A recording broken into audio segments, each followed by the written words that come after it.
total news blackout. I have met Kashmiris in New York who have complained that they can't get in touch with their families. They don't know what's going on. We know of mass arrests. We know that the entire leadership of Kashmir, even those leaders who were pro-India, who wanted to be part of India, even those Kashmiri leaders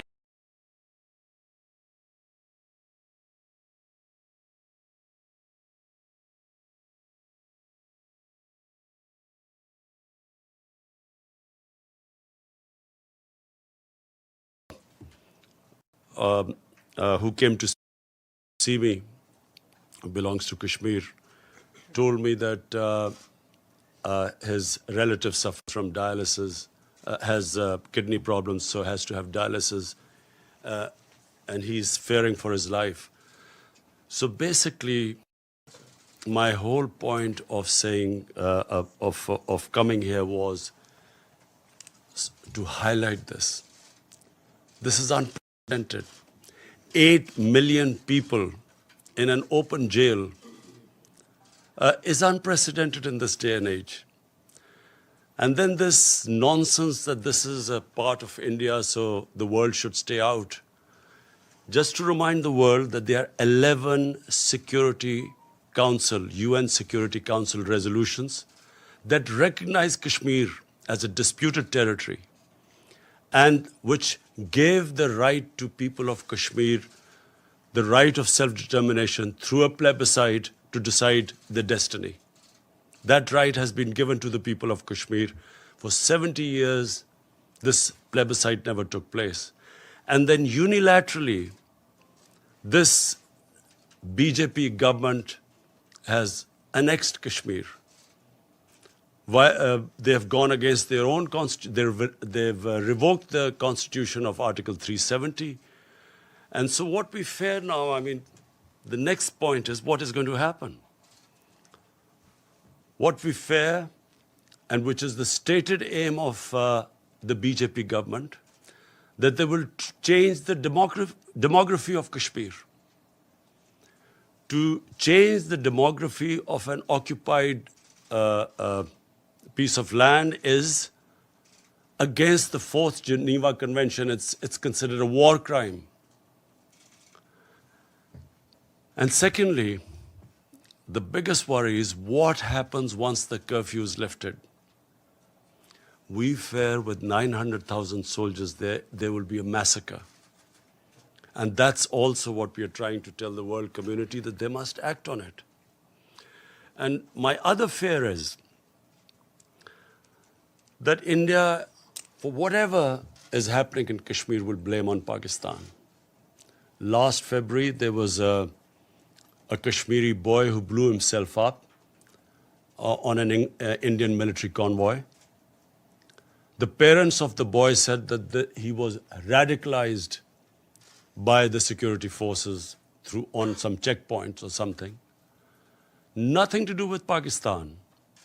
Yet Pakistan was immediately blamed for it. I went on air and said, if you give us any proof that Pakistan is involved, we'll take action. Before any proofs could come, the Indian jets arrived. They bombed us. In retaliation, Pakistani jets went and bombed India. On their way back, they were chased by 2 Indian jets who were shot down. Immediately, we returned the pilot who fell in Pakistan, and we returned to India. But unfortunately, that was treated not as a gesture of peace, that we didn't want escalation between 2 nuclear-armed countries. It was taken as a sign of weakness, how we were scared of the might of India. And the sad fact is that unfortunately, India today is governed by a racist, a Hindu supremacist, a party, RSS, which was banned in India 2 or 3 times as a terrorist organization. RSS was responsible for the assassination of Mahatma Gandhi. Prime Minister Narendra Modi, who's a life member of RSS, was responsible for the pogrom which took place in Gujarat, where 2,000 people were butchered, burnt, under his chief ministership, and for 3 days the state did not do anything. 150,000 people became homeless, Muslims became homeless. Unfortunately, India is past 6 years, is being governed by an extremist party. It believed in the ethnic cleansing of Muslims from India. This is what the founding fathers of RSS, you can just Google and read what they said, who they were impressed by. Adolf Hitler, Mussolini were their role models. This is all, you can just Google it and you'll find it. And this is what we face right now. The moment my party came to power, we tried to do everything to mend our relationship with India. I approached him, I called Prime Minister Modi, said, we have similar problems. You and we have poverty, unemployment, and of course climate change is going to affect both Pakistan and India. And all these efforts were rebuffed. We thought it was because of the election campaign. We thought maybe, a nationalist party would pander to its base. So we waited till after the elections. And once the elections were over, we again approached them, and then we found that they were trying to push us into the FATF blacklist to bankrupt Pakistan. That's when we realized there was an agenda. And of course, on 5th August, the agenda came forward. They do not consider Muslims as equal citizens. Neither do they consider Christians as equal citizens. They do not believe in the Nehru-Gandhi secular, plural Indian society. India is changing, has changed in the 6 years. I know India. I have friendships, I know through cricket, I know the India of Nehru and Gandhi, and I know what is going on now. So I'm alarmed, and I think the world leaders need to know. I've spoken to the world leaders. I've spoken to President Trump. I've spoken to Boris Johnson, the British Prime Minister. On telephone, I've spoken to Angela Merkel, to President Macron of France. I've spoken to the Muslim leaders. And this is the time for the world to act before this goes too far. Because this is the first time after the Cuban crisis, 2 nuclear-armed countries are going to come face to face. And what we fear is already the statements that are being given, that terrorists are being lined up on the borders of Kashmir, waiting from Pakistan to go inside. What sort of a nonsense is this? What possible benefit is Pakistan going to have now sending in terrorists when there are 900,000 security forces there? All that will happen is that there will be more oppression on the people of Kashmir. Why would we want to, what will we achieve from that except Pakistan will be blamed, and secondly, there will be more oppression of the people of Kashmir. But this is typical. I've heard Prime Minister Narendra Modi talk about this, that Pakistan should stop terrorism. What is worse than this sort of state terrorism that is going on? How can anyone justify 8 million people locked up inside? What justification could there possibly be for this? For 50 days? Meeting cancelled here. Anyway, I hope that, by the time I leave here, I will be able to apprise everyone of the situation. I want the United Nations they have a responsibility. After all, it is the United Nations Security Council resolution that gave the Kashmiris the right of self-determination. And what is happening to them right now, responsibility lies on the United Nations too. And also, I think finally of the world leaders, the big countries, the powerful countries, I would urge them to look beyond big markets. There are certain, if this thing goes wrong, the effects will go way beyond the borders of the subcontinent.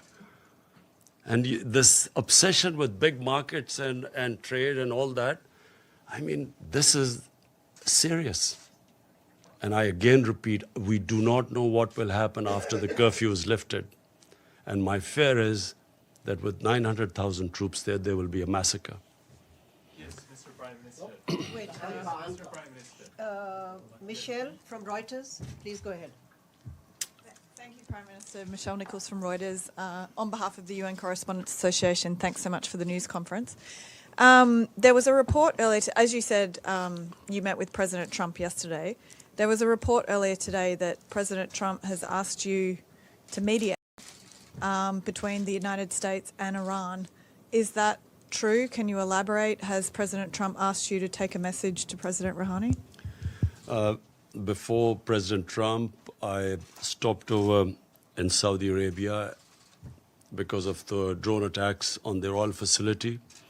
And I spoke to Prince Mohammed bin Salman, and he also asked me to talk to the Iranian president. He knew I was meeting him. And so also President Trump asked me that if we could de-escalate the situation and maybe come up with another deal. So I did convey this, and yes, we are trying our best. It's an ongoing thing, so I can't reveal more than that. So, sorry, just a quick follow-up. So, yes, you are now mediating between the United States and Iran. And when did you speak with President Rouhani? I immediately spoke to President Rouhani yesterday after the meeting with the President Trump.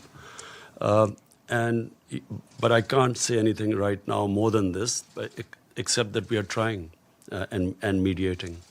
So how do you think the situation can be de-escalated? I'm hoping that, that there is no conflict. You see, I do not believe that conflicts actually resolve anything. I mean, we have the situation in Afghanistan, and here's me on record saying that I was anti this, the whole war in Afghanistan and Pakistan becoming part of this war. And I was told both times that, look, the war in Afghanistan will be over in a few weeks, and Pakistan will only be involved in it for a few weeks. So, 19 years down the line, we have a situation. Again, by the way, we are still hoping. I've spoken to President Trump. We are trying now to get the talks restarted between Taliban and the Americans. And hopefully, if the deal is signed, which was almost about to be signed, then I would try and meet the Taliban to convince them to talk to the Afghan government then. Because until now, that's where the hitch was. Taliban were talking to the Americans, but not to the Afghan government. So Pakistan is affected by this, by all the turmoil in Afghanistan. We desperately want there to be peace, also for the sake of people of Afghanistan. Also, this would be a tragedy for not just Pakistan, but I mean for all developing countries with their budgets being affected if this war takes place and the oil prices shoot up. It's going to cause much more poverty, so we'll try our best in both cases. Thank you. James, Al Jazeera, and after this, if I can't identify somebody, please identify yourself before you ask a question. James, go ahead. James Bays from Al Jazeera. On Kashmir, I've heard absolutely everything you've said, but I still want to ask this question. You're here in New York. Prime Minister Modi is here in New York. You both had meetings with President Trump. Is there a possibility of face-to-face diplomacy? Is there a chance for diplomacy on Kashmir? Look, before 5th August, Pakistan tried everything. I spoke to President Modi too, saying we have similar problems. Our problem is poverty, above anything. The responsibility of the head of state above anything is to get people out of poverty. And conflict is one that creates poverty. And sadly, as I said, there was no response. Now, after the 5th of August, I'm afraid what is the point of talking now? What they had done to Kashmir, unless and until they lift the curfew and then restore that Article 370, there's no chance of talking. So that's why we've asked President Trump and other world leaders to intervene. The lady in pink right here. Thank you very much. Mr. Prime Minister, you're a man of enormous sophistication, and you're aware, I know, that there are very often forces behind the kinds of conflicts you're facing now. You have mentioned the Security Council. Now, one of my concerns, if this issue becomes before the Security Council, is there has been a tendency to attack Islamic countries, Iraq, Libya, and now Syria. And wouldn't it be risky to get the Security Council, with its multiple interests conflicting, involved in this? What would your expectation or hope be? The responsibility is peace and security. Look, I mean, if ever the Security Council has to move, it's now. And I'll say for two reasons. One, the people of Kashmir are suffering simply because the Security Council could not implement its decision to allow them the right of self-determination. The 11 resolutions. So it's their responsibility. 8 million people are locked inside for 50 days. It's inhuman. So what is the Security Council for then? Second, this has a potential of the unthinkable. Two nuclear-armed countries face to face. Surely the Security Council came into being to stop this. I mean, this is as bad as it gets. So here's me, the reason I started by saying, I would not have come out of Pakistan because, you know, we are just about coming out of a really difficult economic situation and governance issues and fighting a corrupt mafia. I would not have come here. But I'm alarmed because here's me, there's one prime minister that side, there's one this side. You know, a sane mind can't think of a nuclear war. No sane mind can think of it. We grew up and after the Cuban crisis, and all of us sort of knew that the Cold War was there because the other war was unimaginable. But when you have what you have in India right now, and I say this who knows India, this is an ideology, a racist ideology, which believes in the supremacy of a Hindu race. The other races are not supposed to be equal. How do you reason with them? How do you reason with what they've done in Kashmir? I mean, would you expect a civilized society to do what they've done? I'm locked in, 8 million people. So therefore, I'm worried that if this goes on, there can easily be a miscalculation. And that's why the United Nations must act. Mr. Prime The lady in the white suit at the back, please identify yourself. We'll come to you, Mateen, in a minute. Let's just take some Anka members. Thank you very much. My name is Nazira Azim Karimi. I'm Afghan journalist. Mr. Khan, as Afghan people are a high expectation from you, because you're peace ambassador, you are very famous soccer player. No, cricket. Ball game, more or less the same. Ball is involved. Very famous. As a peace ambassador, which role Pakistan should play to bring Taliban and the table to make negotiation with the Afghan government? What is the reason Thank you. why they don't want to talk with Afghan government? Thank you. Thank you. Well, this was a sticking point, as you're right, that the Taliban were willing to talk to the Americans, but not to the Afghan government. And at one point, the Taliban wanted to meet me, but I asked the Afghan government, and they asked me not to meet them. So the reason they said was that until President Ghani came to Pakistan, only then afterwards I should meet them. So I was planning to meet them once they had signed the deal with the Americans, and I would have met them for only one reason, that they should now talk to the Afghan government. But unfortunately, on a tweet, we found out that the deal was off. But, you know, it's very sad because that was very close. And once the deal was made, then, you know, the progress would have been made. But let me just be clear. There is no military solution, which is what I've been saying for a long time. And once the Afghans get together, they will find a solution. It must be You know, if the government sits down with the Taliban, they'll find a solution. But it's a question of getting them there. Iftikhar, APP. Thank you, Mr. Prime Minister. Iftikhar Ali from Associated Press of Pakistan. For weeks, you have been calling for lifting of siege in Indian occupied Kashmir. And in this connection, you have met representatives of international humanitarian organizations. What is it that prevents them to carry out their mandated task of providing relief to the Kashmiri people and to visit the prisoners, which they are mandated to do?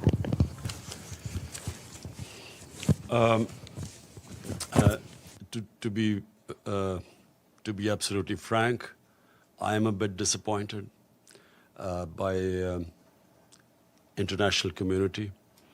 I'm disappointed first because, you know, if 8 million Europeans were put under siege like this for 50 days, or Jews were put under siege, or Americans were put on siege, well, forget Americans, even 8 Americans were put under siege, but I'm talking about any other. I mean, would the reaction have been the same? You know, they make statements and there is no pressure as yet on Narendra Modi to lift the siege. So we will keep mounting the pressure. And I will tell the UN, I'm speaking on Friday, I will tell them that if there is a massacre, I mean, what are 900,000 troops doing there? When India says that, you know, Pakistan is sending these terrorists, 500 terrorists, what can 500 terrorists do in front of 900,000 troops? Why would you send 500 terrorists as what they're saying? 900,000 troops are not to fight terrorists. They are to control, intimidate, and subjugate a population. And population, the entire Muslim population, I mean. This is why it is going to have repercussions far beyond Kashmir. Because 1.3 billion Muslims are watching this. Where is the world community? Where is the international community? Where are laws? United Nations Security Council had given them that right of self-determination. And what is happening to them now? So this will have repercussions. It's going to create radicalization. This is going to get worse. I'm flagging it right now because this is just the beginning. Once the curfew is lifted, God knows what is going to happen after that. Do they expect that the people of Kashmir, who've already lost 100,000 people in over 30 years, do they think that just because India has revoked Article 370, they will quietly accept the status quo? They will accept that India has taken over and annexed Kashmir? Of course, this is going to be there's every likelihood of there being a massacre. So the world community will be responsible. Mateen Haider. Can I just add to what the Prime Minister said to your question, sir? The President of the ICRC met the Prime Minister yesterday, and he said that in order to go and operate in Jammu and Kashmir, Indian occupied side, they need permits. They've applied for permits, and they have neither been refused nor been given permits. So practically, they're inaccessible. Yes, Mr. Prime Minister over here, Mateen Haider, Ji, Mateen. So you just expressed disappointment over international community's cold response. But you are saying at the same time you are making all efforts, meeting world leaders. What is the reason India is unmoved? And when you met President Trump, again he said that he is ready to mediate if requested. So when he will be requested, and second part of it, how serious is the threat of attack or adventure from the Indian side, and what is your defense preparation? Do we have the capability to thwart any possible aggression from India with full force? Thank you, Mr. Prime Minister. Look, I'm disappointed because I really feel, now, not as a Pakistani Prime Minister, as a human being, I feel disappointed that how can the world community stay quiet when 8 million people are being treated worse than animals? It's just simply disappointment coming from there. Secondly, I know why the response is lukewarm, and I know why Mr. Modi is not pushed at the moment. The reason is because people look upon India as a market of 1.2 billion people. Sadly, this is what is happening. Material comes over the human. So it's because it's a big market. They know it's wrong. Everyone I've spoken to knows this is wrong. Some are appalled by it. But they keep quiet because in the end they start thinking of a market. But my simple message to all those who are looking at a big market, this can go very wrong. To your point, to your second question, last time when they made Pakistan an excuse for this, a boy brutalized by the Indian security forces who blew himself up, they blamed Pakistan and bombed us. And once a conflict starts between two nuclear-armed countries, and I told the Indian public too on television, I said it will go beyond my hands, or your Prime Minister's hands once it starts. Who knows where it's going to end up? So it's madness to allow this whole situation to deteriorate further, because it's only going to deteriorate. Again, I repeat, what will happen when you lift the curfew? What is going to happen? What do they think that the Kashmiris, after how they've treated them, are they going to quietly now accept India, that India has taken over Kashmir and they'll accept it? I fear there's going to be a bloodbath. And that's when things will start deteriorating very rapidly. I know you all want to ask questions. I'll come to you one by one. The lady in the blue, please go ahead, and if you can identify yourself. Thank you. Thank you, Ambassador. Thank you, Mr. Prime Minister. Betül Yürük from the Turkish news agency Anadolu. You had a meeting with Turkish President Erdogan yesterday. Do you think Turkey could play a role to help resolve the issue between Pakistan and India? Thank you. Well, first of all, I really want to thank President Erdogan for mentioning today Kashmir in his speech. We really feel that I hope that after him more leaders take his lead and at least ask India to lift the siege. We have a very, very good relationship with Turkey, and President Erdogan is coming over to Pakistan next month, which we hope to receive. We hope to increase our trade, all sorts of, we're going to have financial agreements with Turkey. And yes, we are very thankful that the President has taken a very principled stand. Please go ahead. We'll come to you, sir, in a minute. Thank you. Thank you for the press conference, Mr. Prime Minister. My name is Ibtisam Azim from the daily Arabic Al Arab Al Jadid newspaper. My question to you is, you said that you will keep mounting the pressure. Could you tell us which steps are you going to take? And then to which extent are you afraid that the situation of Kashmir will be very similar to what's happening in the occupied Palestinian territories, where you have a lot of resolutions, a lot of sympathy, but on the ground there is no concrete steps to help the local people. Thank you very much. You see, just like until the Palestinians are given a just settlement, there will always be a problem there. But, you know, of course, Israel is very powerful and probably at the peak of its might. And so for the time being, they've put a lid on it. But eventually there has to be some settlement there, with a just settlement where the Palestinians have a homeland. I think that Kashmir is going to be a bit different. For 30 years, people of Kashmir have wanted, this freedom movement has grown. Today, the act done by the Indian government of shutting people in their homes for 50 days has alienated the entire spectrum of Kashmiri public.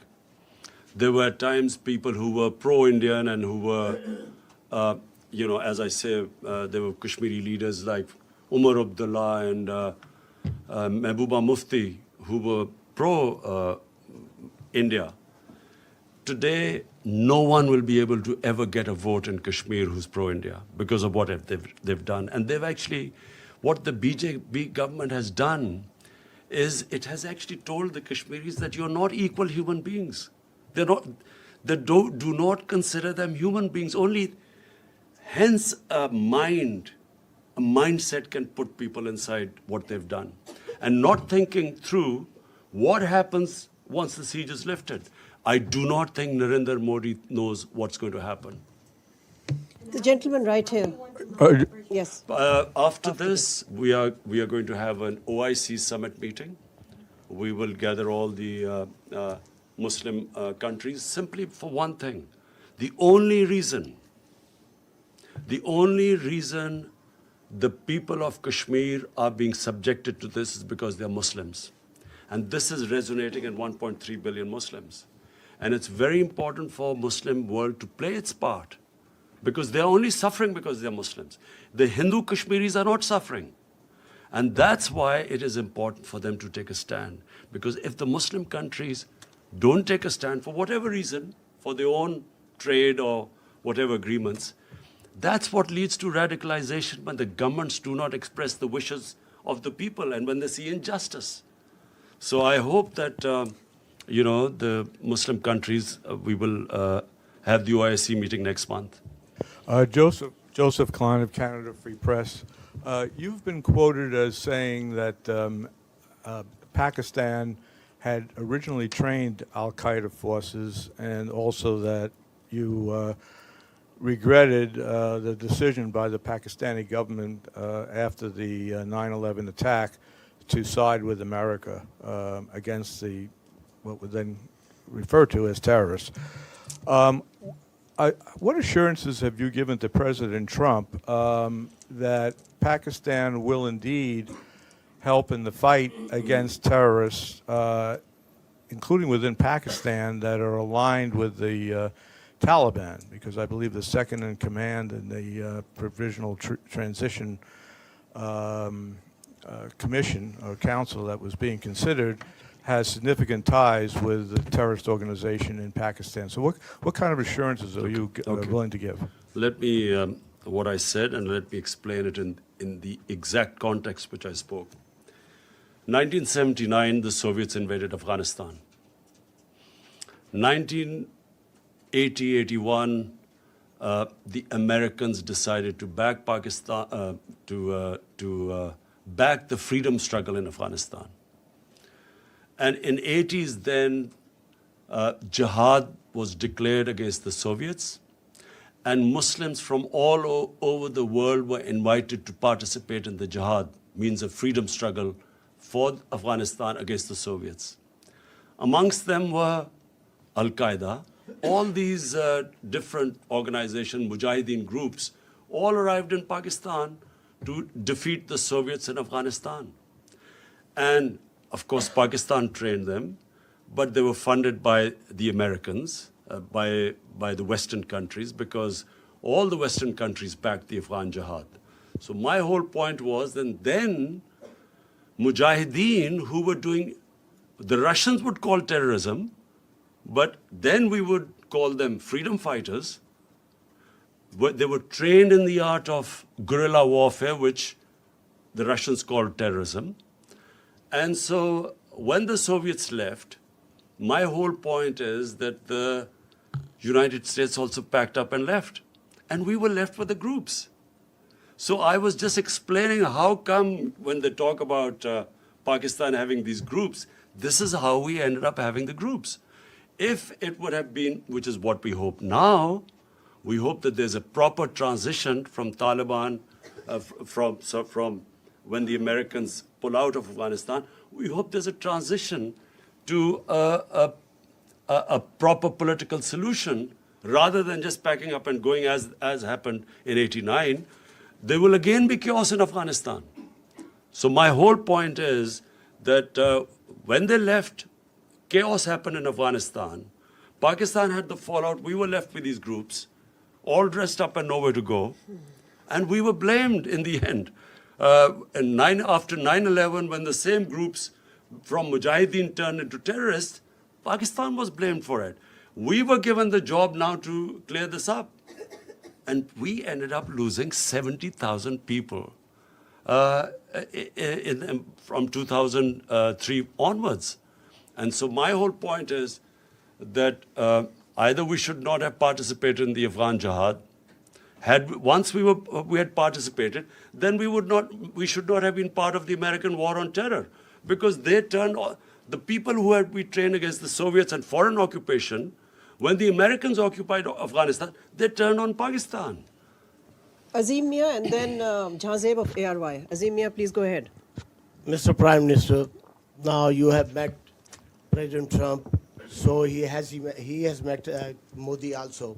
He has met him on both sides, and looks like he has got a tilt towards India. So that's one option. Secretary General says that the resolutions on Kashmir were not under Chapter 7. So according to the procedure of the Secretariat, Chapter 6 resolutions are non-binding. And in all that kind of a situation, what are the options left, except appealing to the international community? Because the international community looks like that right now, in the face of Indian-American alliance, things are getting bad. So what procedures you are going to adopt, and what is your approach, and where are you heading? Thank you. Azim, did you say I begged President Trump? No, you met President. Oh, thanks. You I don't. I've never begged from anyone. So I have met, and I apprised President Trump exactly of the situation, and I have told him, like I have told you, the gravity of the situation. This could go serious. Look, intelligent human beings start thinking ahead. I mean, you have to think of the hope for the best, but you should be prepared for the worst. The worst scenario in this is unthinkable. Normal human beings do not think of that.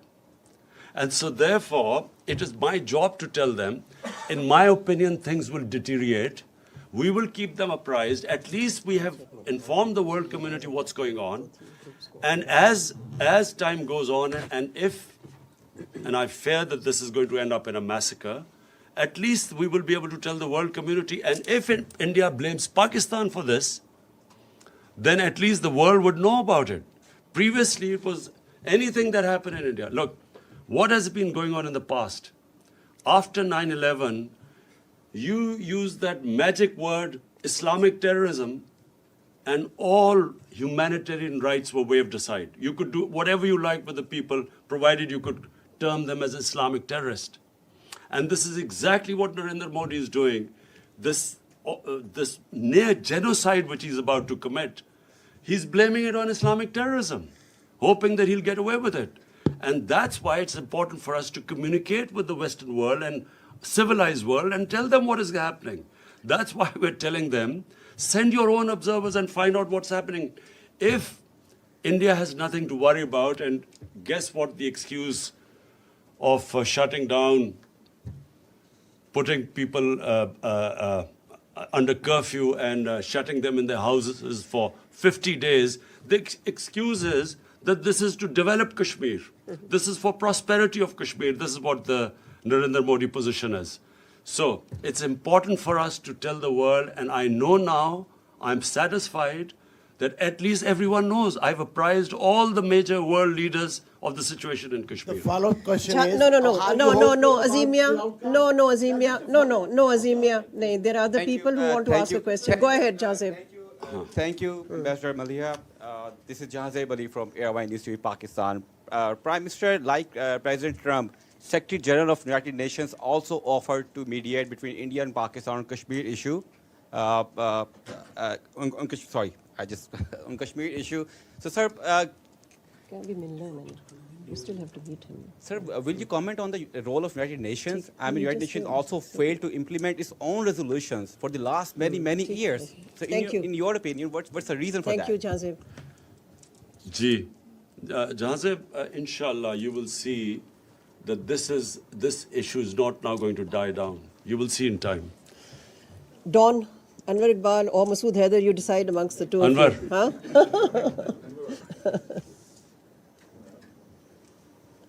Sorry. Jane. I have a very brief, very simple question. You are here, met world leaders, you will be speaking in 2 days, and you will go back. What other options do you have now if the international committee does not respond? Look, Anwar, let's be straight about this.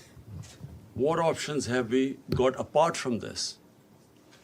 I mean, we can't attack India if, clearly that's not an option. Apart from that, we are doing everything possible. Apart from starting a war, we are doing everything possible we can. We are all the time exploring every possibility. We're making sure every world leader knows about the situation. I will be speaking on Friday as well, and I will try my best to make the world understand. And then media, I'm going to, I believe that the media is very powerful. The Western media, I had meetings last night, and I realized that a lot of them already know what is going on. And so I know what happened in Bosnia. When the ethnic cleansing of Muslims started in Bosnia, for a while the world did nothing. But the media put such a pressure that eventually the world had to do something. And I believe that in Kashmir, it's exactly the same thing will happen. Even though countries are worried about their economic interests and markets, I believe that this is a much bigger issue than markets and economic interest. And eventually the world will be interested. Let's take Hassan from the Daily Times. Mr. Prime Minister, in the past we have seen we had General Musharraf 4-point formula and we also had a Chenab formula. What proposal would you suggest to resolve Kashmir if you are able to talk to India in the near future? For a start, they have to lift the curfew. That's the beginning. I mean, this inhuman curfew of 50 days. Even the Congress party in India has commented that poor people have been shut inside for 50 days. 50 days they've... no one knows what's happening with all the prisoners, political prisoners, thousands of them. Thank you very much. In that formula, there was a problem. And the problem was the third party, the most affected party, the Kashmiris, were not in the loop. We have one last question. Go ahead. Muhammad Ikram, Voice of America, U.S. service, we broadcast to Pashto region, Pakistan, Afghanistan. Did Trump ask you to play some role or active role in Afghanistan? And did he told you something about to put some pressure on Taliban? And whatever you told him? I'll repeat what I said. We were very surprised because the deal was about to be signed when from a tweet we found out that the deal had been broken. So what we hope is that, and what we will try and do, is to actually get back that deal to be signed. And then Pakistan will do its best to get the Taliban to talk to the Afghan government. We're done. We're done. As we know that there is no word of disappointment in your dictionary. Really appreciate as you have conveyed Pakistan's narrative loud and clearly across the world. During these days, you have met with different head of states, including Donald Trump. Now, in your opinion, what they are thinking and how much they are convinced? If no mediation, then what next? Look, the disappointment is not because I think that people of Kashmir, I feel that what Narendra Modi has done, he has boxed himself into a blind alley. There is nowhere for him to go from now onwards except a general massacre of people of Kashmir when the curfew is lifted. There's no other way for him to go. So I feel that from now onwards, and I know that the people of Kashmir for 30 years have been fighting for their independence, and 100,000 have lost their lives. They have lost fear of death.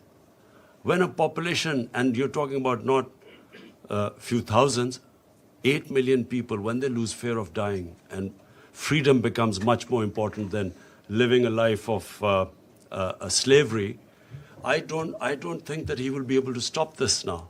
I think the momentum will gain pace.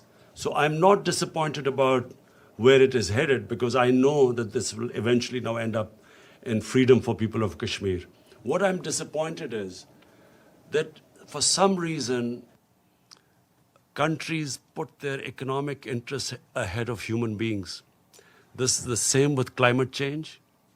Countries, because of not wanting to lose their growth rate, do not realize that what impending disaster this climate change is bringing to the world.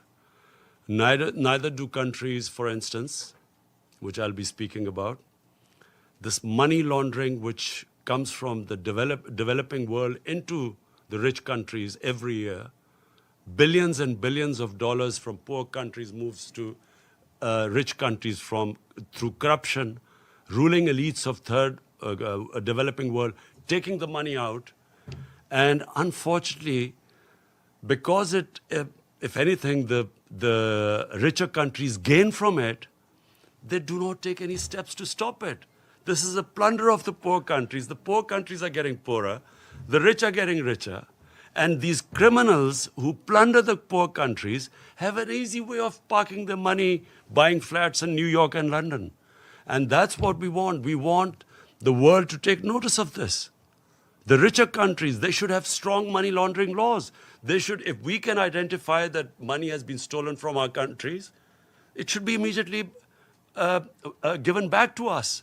But this is the problem, because the laws are so complicated, and if the rich countries want, they can easily tighten the laws so that it will be the biggest deterrent for these criminals in third world to take the money out. Thank you. Thank you very much. One last question. Thank you.